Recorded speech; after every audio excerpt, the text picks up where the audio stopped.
Government schools పరిస్థితి మొట్టమొదటి నుంచి కూడా మేమంతా కూడా గవర్నమెంట్ స్కూల్స్లో చదువుకున్న వాళ్ళమే. చాలా దారుణమైనటువంటి పరిస్థితులు ఉండేవి. ఫ్యాన్లు కానీ బల్లలు కానీ కూర్చోవడానికి కింద ఫ్లోరింగ్ కానీ ఏమీ లేని పరిస్థితుల్లో నాడు నేడు ద్వారా 2020వ సంవత్సరంలో ఒక వినూత్నమైనటువంటి మార్పు తీసుకొని వచ్చి ఈరోజు భారతదేశంలో కానీ ప్రపంచంలో కానీ ఒక గవర్నమెంట్ స్కూల్స్ ఇలా ఉండాలా అని అనిపించేటంతగా మన ఆంధ్రప్రదేశ్లోని స్కూల్స్ని డెవలప్ చేసుకోగలిగినామంటే ఈరోజు అందరూ కూడా దాన్ని అప్రిషియేట్ చేసేటువంటి అంశమే. దీనికి సంబంధించి టోటల్గా మన దగ్గర 45,975 స్కూల్స్ ఉంటే వాటన్నింటినీ కూడా జగన్మోహన్ రెడ్డి గారి టైంలో 3 phases కంప్లీట్ చేయాలన్న ఆలోచనతో ఆయన ముందుకెళ్ళడం కూడా జరిగింది అధ్యక్ష. అందులో భాగంగా phase 1లో 15,713 స్కూల్స్ని టేకప్ చేసి 14,133 స్కూల్స్ని కంప్లీట్ చేసేసినారు phase 1లో. దానికి సంబంధించి 2,748 కోట్లని ఖర్చు పెట్టడం కూడా జరిగింది ఇచ్చినటువంటి డేటా ప్రకారం. అదేవిధంగా సెకండ్ ఫేజ్లో 22,311 స్కూల్స్ని కంప్లీట్ చేసినారు. ఆల్మోస్ట్ వాటిల్లో 542 స్కూల్స్ పూర్తయినాయి, మిగతా 80 to 90% కంప్లీట్ అయినాయి. థర్డ్ ఫేజ్లో 14,845 స్కూల్స్ని టేకప్ చేసినారు. అవన్నీ కూడా చాలా మైనర్ పనులతో అవన్నీ కూడా కంప్లీట్ కావాల్సి ఉంది. సో దీనికి సంబంధించి జగన్మోహన్ రెడ్డి గారి టైంలో 8,524 కోట్ల రూపాయలను ఖర్చు పెట్టి ఈరోజు ఒక అద్భుతమైనటువంటి రిఫార్మ్స్ని తీసుకురావడం కానీ సుమారుగా 18,000 స్కూల్స్ని కంప్లీట్ చేసి మిగతా అన్ని కూడా పార్షియల్గా కంప్లీట్ చేసినటువంటి పరిస్థితి ఉంది. ఈ నాడు నేడు అంటే కేవలం పెయింట్లు వేసేదే కాదు అధ్యక్ష, టోటల్గా కంప్లీట్గా పిల్లలందరికీ కూడా మీ అందరికీ తెలుసు, మనకు కూడా తెలుసు అధ్యక్ష, ఇంతకుముందు మంచినీళ్ళు తాగాలంటే ఇబ్బంది పడేవాళ్ళం. RO సిస్టమ్స్ పెట్టించారు, UV సిస్టమ్స్ కూడా కాదు. అలానే ప్రతి రూమ్లో ఫ్యాన్స్, లైట్స్, వాష్రూమ్స్ని ఎక్సలెంట్గా ఏ మిడిల్ క్లాస్ ఫ్యామిలీ కూడా లేనటువంటి వాష్రూమ్స్ని పెట్టించడం కానీ, డ్యూయల్ డెస్క్లు పెట్టించడం కానీ, green boards, compound walls, kitchen constructions, English labs, additional class rooms ఏదైనా అవసరమైతే డిజిటలైజ్డ్ క్లాస్ రూమ్స్, ఒక్కొక్క బోర్డు 1,50,000 రూపాయలు ఖర్చు పెట్టి ప్రతి రూమ్కి కూడా డిజిటల్ బోర్డ్స్ పెట్టించడం, ఇవన్నిటినీ కూడా 11 ఐటమ్స్ని నాడు నేడు ద్వారా టేకప్ చేసి వాటన్నిటిని కూడా మనం కంప్లీట్ చేసుకున్నాం అధ్యక్ష. నేను ఒక టీచర్గా కూడా నేను ఉన్నాను అధ్యక్ష. నేను రిక్వెస్ట్ చేసేది ఏంటంటే, నేనేం దాన్ని తప్పు పెట్టాలని కాదు అధ్యక్ష, ఇప్పుడు ఇన్కంప్లీట్గా అంటే 80%, 90% కంప్లీట్ అయ్యి, అంటే ఒక నెల్లూరులో కనుక తీసుకుంటే ఒక్క స్కూల్కి 2 కోట్ల రూపాయలు ఖర్చు అయింది. ఇప్పుడు చివరికి వచ్చేటప్పటికి ఆ స్కూల్ పరిస్థితి నేను ఫోటోగ్రాఫ్స్ కూడా తెచ్చినాను అధ్యక్ష. అక్కడ ఏమైందంటే సభ్యులకు కానీ గౌరవ మంత్రులకు కానీ మనం ఏంటంటే మనం ఒక టైం లిమిట్ పెట్టుకున్నాము. టైం లిమిట్లో ఉండాలి. 10 క్వశ్చన్స్ ఉన్నాయి. 10 డివైడెడ్ బై 60 అంటే 6 minutes. క్వశ్చన్ అందులో రావాలి, ఆన్సర్ కూడా అందులో రావాలి. తర్వాత టైం అయిన తర్వాత అన్ని క్వశ్చన్స్ డిమిట్ చేయడం జరుగుద్ది. కనుక వెనకాల వాళ్ళకి కూడా అవకాశం ఇవ్వాలి. కాబట్టి అందరూ అర్థం చేసుకుని అదే మరి ఒక క్వశ్చన్ రావడం అంటే చిన్న విషయం కాదు కదా. షార్ట్ డిస్కషన్ అంతసేపు మాట్లాడితే మంత్రి గారు సమాధానం చెప్పి కూర్చున్నారు. దాని తర్వాత వివరణ అనేది చక్కగా అర్థవంతంగా ఉండాలి. అది క్లాస్ రూమ్ లో బడి పిల్లవాడు చదివినట్లుగా టైం తీసుకుంటే అందరికీ రాదని కోరుతున్నాను అధ్యక్ష. సూటిగా ఉండాలి అధ్యక్ష. అర్థం చేసుకోండి, సభ్యులందరూ అర్థం చేసుకోండి.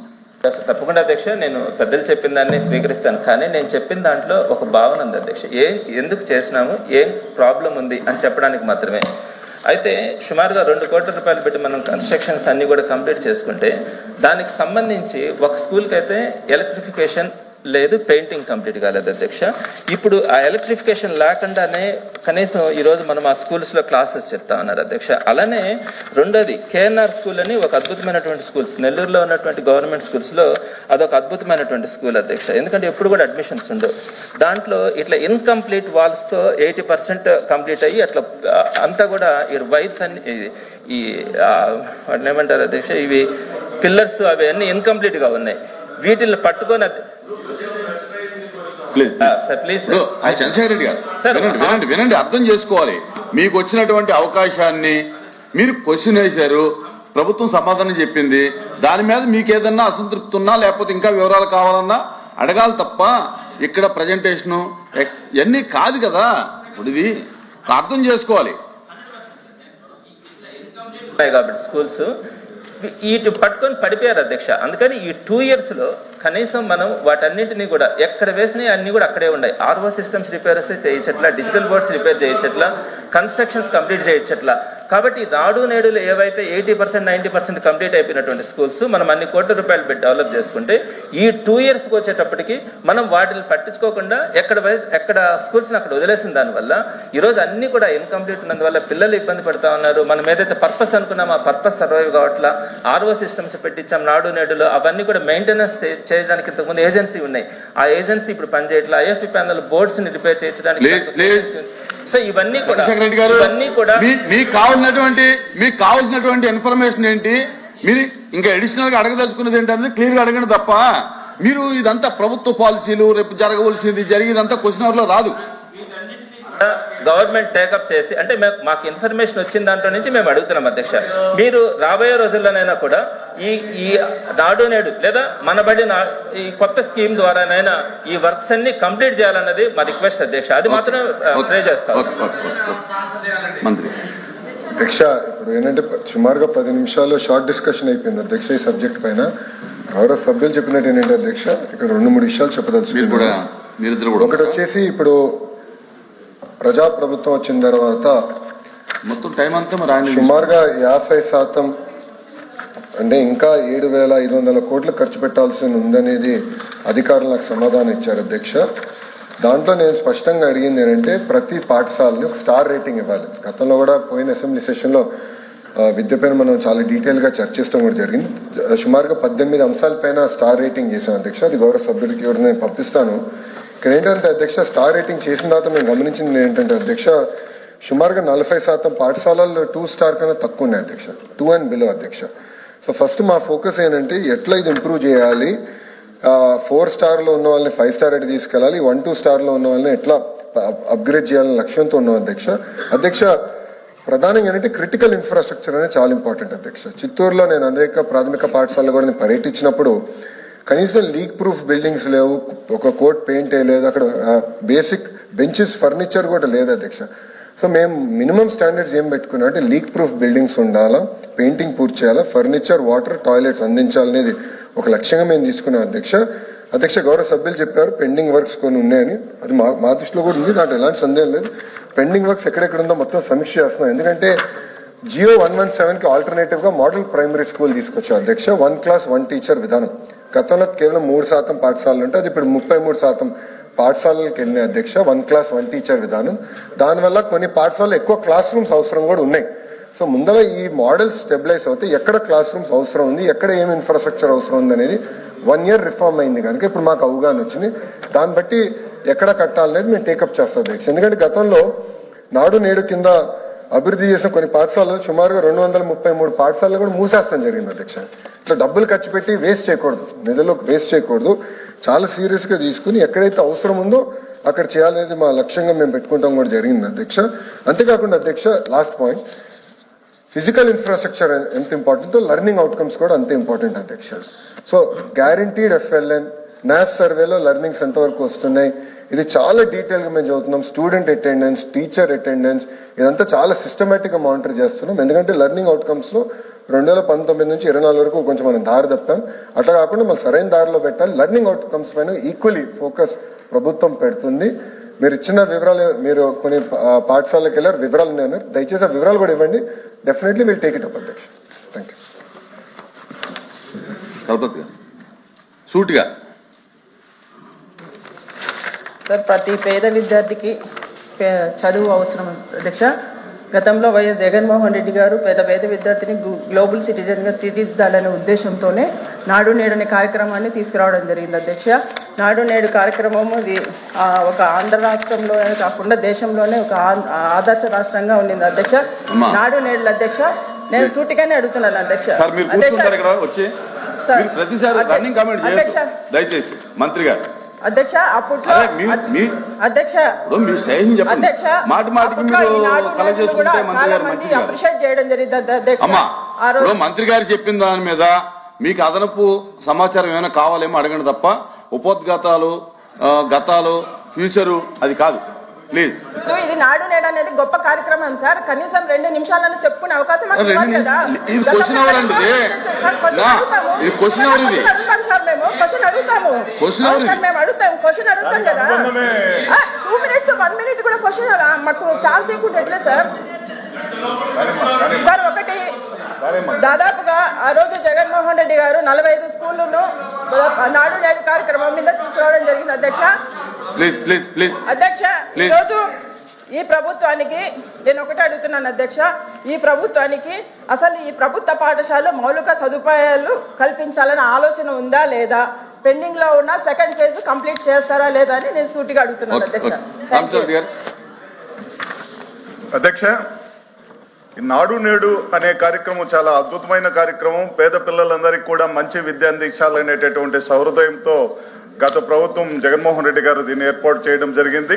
అధ్యక్ష, మంత్రివర్యులకు నా ప్రశ్న ఏమిటంటే, దాదాపు 90% అబౌవ్ స్కూల్స్ అన్ని కూడా కంప్లీట్ అయినాయి నాడు నేడులో. కేవలం కిటికీలు, ఎలక్ట్రిసిటీ ఉండేటటువంటి వాటికి డబ్బులు కూడా ఉన్నాయి అధ్యక్ష. 2 లక్షలు 3 లక్షలు హెడ్ మాస్టర్ దగ్గర డబ్బులు ఉన్నాయి. ప్రభుత్వం ఆదేశిస్తే డెఫినెట్ గా అది ఖర్చు పెట్టుకొని బాగు చేస్తామనేటటువంటి ఉద్దేశం వాళ్ళకు ఉంది. అది రిలీజ్ చేయవలసిందిగా అది కోరుతూ, తర్వాత అధ్యక్ష, దాదాపు ఈ 3 సంవత్సరాల్లో 70,000 మంది పిల్లలు గవర్నమెంట్ పాఠశాలలో చదివే పిల్లలు ప్రైవేట్ పాఠశాలకు పోవడం జరిగింది. దానికి ప్రధాన కారణం ఏమిటంటే 12(1)C ఆర్టీఐ యాక్ట్ చట్టం 12(1)C వల్ల ఈ పేద విద్యార్థులంతా కూడా మొట్టమొదటి గవర్నమెంట్ సీట్లు ఫిలప్ కావాలి, తర్వాత ఎయిడెడ్ సీట్లు ఫిలప్ కావాలి, తర్వాత ప్రైవేట్ సెక్టర్లకు పోవాల్సిన అవసరం ఉంది. ఈ చట్టం వల్ల మనకు గవర్నమెంట్ పాఠశాల నుంచి ప్రైవేట్ పాఠశాలకు పోవడం, అది కూడా మనం ఫీజు రియంబర్స్మెంట్ ఇస్తున్నాం అధ్యక్ష. వాళ్ళకి ఫీజు రియంబర్స్ ఇచ్చి మనం పంపించాల్సిన ఇబ్బంది కలుగుతుంది అనేటటువంటి ఉద్దేశంతో ఈ చట్టాన్ని తమిళనాడు తర్వాత తెలంగాణ ప్రభుత్వాలు పక్కన పెట్టడం జరిగింది.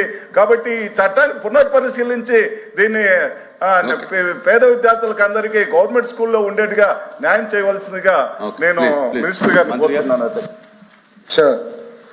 మేడం గారు ఫస్ట్ ఫేజ్ గురించి మాట్లాడారు అధ్యక్ష. నేను అడిగేది ఏంటంటే, అంత చిత్తశుద్ధి ఉందంటే పేమెంట్లు ఎందుకు చేయలేదు అధ్యక్ష? మీరు పేమెంట్లు చేసేస్తుంటే ఇబ్బంది ఉండేది కాదు కదా అధ్యక్ష. ప్రజాప్రభుత్వ అధికారులకు వచ్చిన తర్వాత 500 కోట్ల రూపాయలు మేము చెల్లిస్తాం కూడా జరిగింది అధ్యక్ష. నేను చాలా స్పష్టంగా చెప్పాను. దాన్ని పూర్తి చేయనండి అధ్యక్ష, దాన్ని పూర్తి చేయనండి. మీ అన్ని ప్రశ్నలకు సమాధానం చెప్పేదానికున్నా. పోయిన సెషన్లో విద్య సంబంధించిన పైన షార్ట్ డిస్కషన్ జరిగింది. ఆ నోడు మీరు వాకౌట్ చేశారు అధ్యక్ష. హౌస్లో ఉంటే ఆ రోజే అడుగు ఉండొచ్చు. వాళ్ళు ఎందుకు వాకౌట్ చేశారో మీరు ఆలోచించుకోండి. మీరు వాకౌట్ చేశారు కనుక సబ్జెక్ట్ మీకు తెలియట్లా అధ్యక్ష. మేము 500 కోట్ల రూపాయలు చెల్లిస్తాం జరిగింది. నంబర్ 2 అధ్యక్ష, అద్భుతం, అమోఘం, చాలా అద్భుతమైన రిజల్ట్స్ వచ్చినాయి అంటున్నారు. వాళ్ళు ఎందుకు అధ్యక్ష న్యాస్ సర్వేలో మీరు పడిపోయారు? నేను సూటిగా ప్రశ్నిస్తున్నాను ఇక్కడ. కూటమి ప్రభుత్వం 2017లో 2014లో అధికారంలో వచ్చింది అధ్యక్ష. ఒక ఉదాహరణ తీసుకుంటా, లాంగ్వేజ్ తీసుకుందాం అధ్యక్ష. 3rd క్లాస్ లాంగ్వేజ్ మేము 253, 5th క్లాస్ 231, 8th క్లాస్ 244 ఉండేది అధ్యక్ష. మేము తీసుకొచ్చిన సంస్కరణలు, ఆనాడు గంటా శ్రీనివాస్ గారు విద్యాశాఖ మార్చులుగా ఉన్నారు, ఆయన తీసుకొచ్చిన సంస్కరణ వల్ల 364, 339, 308కి పెరిగింది అధ్యక్ష. గత ప్రభుత్వంలో ఏమైంది అధ్యక్ష? 364 కాస్త 311 పడిపోయింది, 339 కాస్త 294 పడిపోయింది, 308 కాస్త 292 పడింది. న్యాస్ సర్వే అధ్యక్ష హౌస్ రికార్డ్స్ లో నేను పెడతాను అధ్యక్ష. గౌరవ సభ్యులు దయచేసి ఇది సర్క్యులేట్ చేయండి అధ్యక్ష, ఎందుకంటే ఇది మనం డిస్కస్ చేయాలి అధ్యక్ష. లెర్నింగ్ అవుట్కమ్స్ అనేది చాలా చాలా ఇంపార్టెంట్ అధ్యక్ష. మా ప్రభుత్వ లక్ష్యం ఒకటే, లెర్నింగ్ అవుట్కమ్స్ పైన కూడా శ్రద్ధ పెట్టాలనేది ఒక బాధ్యతగా మేము తీసుకుంటున్నాం అధ్యక్ష. అధ్యక్ష, విచిత్రం ఏంటంటే ఎఫ్ఎల్ఎన్ చూస్తే అధ్యక్ష 84.3% క్లాస్ 3 పిల్లలు, 62.5% క్లాస్ 5 పిల్లలు, 47% క్లాస్ 8 పిల్లలు అధ్యక్ష 2nd క్లాస్ టెక్స్ట్ బుక్స్ చదవలేకపోతున్నారు అధ్యక్ష. It is a fact. 2nd class text books చదవలేకపోతున్నారు. అందుకే ఏఐ టూల్ వాడి గ్యారంటీడ్ ఎఫ్ఎల్ఎన్ బేస్డ్ ట్రైనింగ్ చేయాలి. ఎక్కడైతే ఫోకస్ ఏ సబ్జెక్ట్ లో వీక్ ఉన్నారో దానికి ఇంటర్వెన్షన్ చేయాలనే లక్ష్యంతో మేము వెళ్తున్నాం అధ్యక్ష. గౌరవ సభ్యులు ఇప్పుడే ఒక ప్రశ్న అడిగారు అధ్యక్ష. ఆర్టీఈ గురించి గౌరవ సభ్యులు ఒక ప్రశ్న అడిగారు అధ్యక్ష. గౌరవ సభ్యులు అడిగినట్టు ఇదేంటంటే సుప్రీం కోర్ట్ ఆర్డర్ అధ్యక్ష. ఆర్టీ అనేది ఇది రాష్ట్ర చట్టం కాదు, supreme court order. It is mandatory nature, it is binding. ఒక రాష్ట్రం అమలు చేయలేదు, ఒక రాష్ట్రం చేసినది కాదు, it is binding in nature అధ్యక్ష. మాకు అవకాశం లేదు. నేను బలంగా నమ్మేది అధ్యక్ష, మేము పంపించామనేది కాదు, పోటీ పడతాం. ప్రభుత్వ పాఠశాలలు ప్రైవేట్ పాఠశాలలతో పోటీ పడాలి. పోటీ పడాలంటే ఇన్ఫ్రాస్ట్రక్చర్ తీసుకురావాలి, ఉపాధ్యాయులు నియమించాలి, 1 క్లాస్ 1 టీచర్ తీసుకురావాలి, లెర్నింగ్ అవుట్కమ్స్ లో మెరుగుపరచాలి. అందుకే మెగా పేరెంట్ టీచర్ మీటింగ్ కూడా తీసుకొచ్చి ఉపాధ్యాయులు, తల్లిదండ్రులు, పిల్లల్ని ముగ్గురిని అనుసంధానం చేసి ఒక కార్డియల్ ఎన్వైరన్మెంట్ క్రియేట్ చేస్తాం. ప్రతి మెగా పేరెంట్ టీచర్ మీటింగ్ కూడా గౌరవ ముఖ్యమంత్రి గారే స్వయంగా హాజరవుతున్నారు, గౌరవ ఉప ముఖ్యమంత్రి గారు కూడా హాజరవుతున్నారు. అది మాకున్న ఫోకస్, శ్రద్ధ, ప్రభుత్వ విద్య పైన మాకున్న ఫోకస్, శ్రద్ధని దయచేసి గౌరవ సభ్యులు నేను తెలియజేస్తున్నాను. Thank you.